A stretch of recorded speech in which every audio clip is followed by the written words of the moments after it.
Big boss Malayalam season 7 ഈ ആഴ്ചത്തെ ക്യാപ്റ്റനെ തിരഞ്ഞെടുത്തിരിക്കുകയാണ്.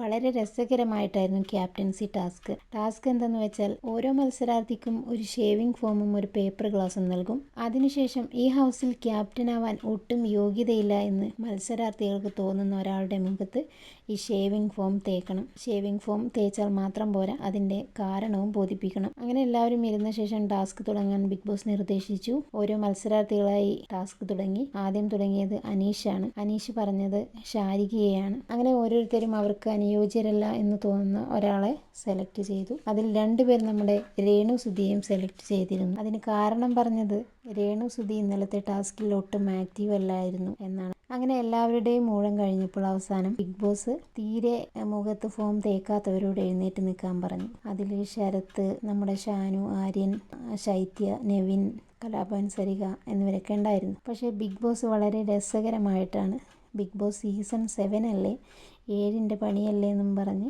Big boss select ചെയ്തത് നമ്മുടെ അനീഷിനെയായിരുന്നു. കഴിഞ്ഞ വർഷത്തെ പോലെ തന്നെ നമ്മുടെ കണ്ടസ്റ്റൻസ് മണ്ടത്തരം കാണിക്കുന്നുണ്ടോ എന്നൊരു സംശയം. എന്തായാലും നമുക്ക് കാത്തിരുന്ന് കാണാം.